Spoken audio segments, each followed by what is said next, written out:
something that struck me as you were speaking there, 200 diseases and ailments linked to obesity, is that this feels like an unfair battle. Now, this feels tangential, but I promise I'll bring it back, right? So I've been thinking about this idea recently that nobody decides to be unhappy. Nobody has ever woken up and decided to hate their life or stay in a relationship within which they feel trapped or work that job they hate. It happens passively over many years and you don't realize it. And then I look at the ultra processed food industry and food manufacturing, and I'm trying to kind of dive more into that right now.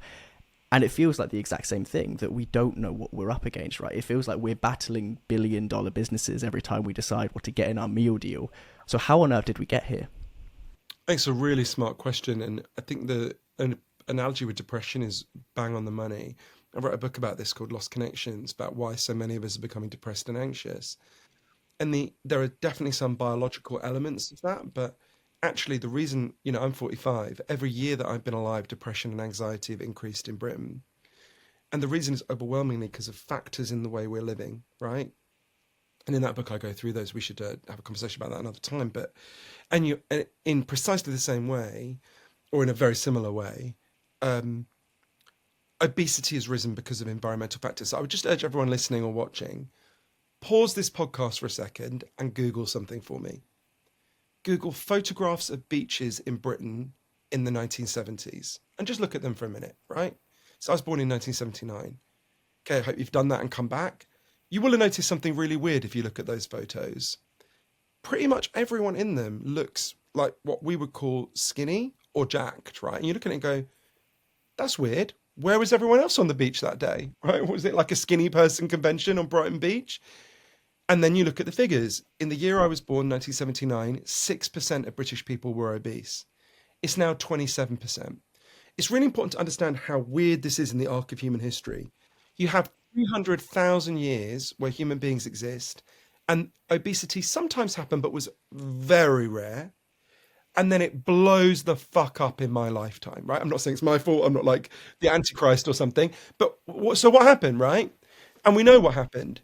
Obesity blows up everywhere that makes one change. It's where people move from mostly eating fresh whole foods that they prepared on the day to mostly eating processed or ultra processed foods, which are constructed out of chemicals in factories in a process that isn't even called cooking, it's called manufacturing food. And this new kind of food that never existed before, your grandparents, great grandparents never ate it, until it was invented in my lifetime. Um, it affects our bodies in completely different ways. And I go through loads of reasons for this in the book and how it does it.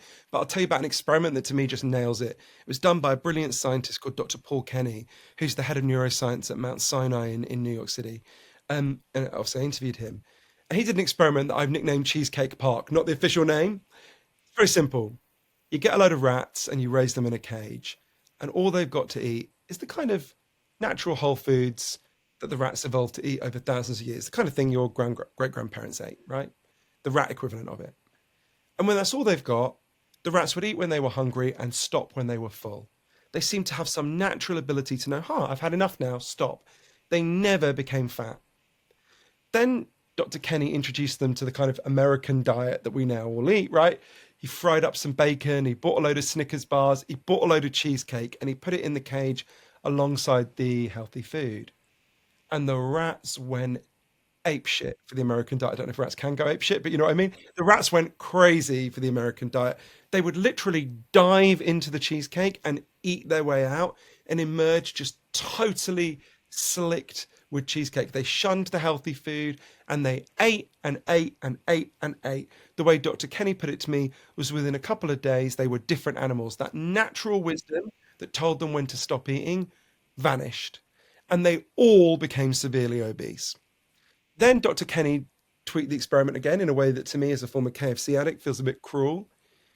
He took away the American diet and left them with nothing but the healthy food they'd evolved for. And he was pretty sure he knew what would happen. They would eat more of the healthy food than they had at the start. And this would prove that this kind of diet, increases the number of calories you eat in a day. That is not what happened. Something much weirder happened. Once they'd had the American diet and it was taken away, they refused to eat the healthy food. it was like they no longer recognized it as food. It was only when they were literally starving and wasting away that they finally grudgingly went back to it. Now, I would argue we are all living in a version of Cheesecake Park right now. The food we are eating is undermining our ability to ever feel full and know when to stop. And that's where these drugs come in. These drugs give you back your sense of fullness, but at a cost, right? This is why Professor Michael Lowe, one of the leading experts on hunger in the world at Drexel University in Philly, said to me, these drugs are an artificial solution to an artificial problem. Processed and ultra processed food digs this hole of hunger inside us, and then these drugs fill that hole.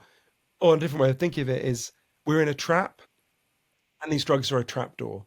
It's a risky, rusty trapdoor, but for many of us, it's the only trapdoor we're being offered.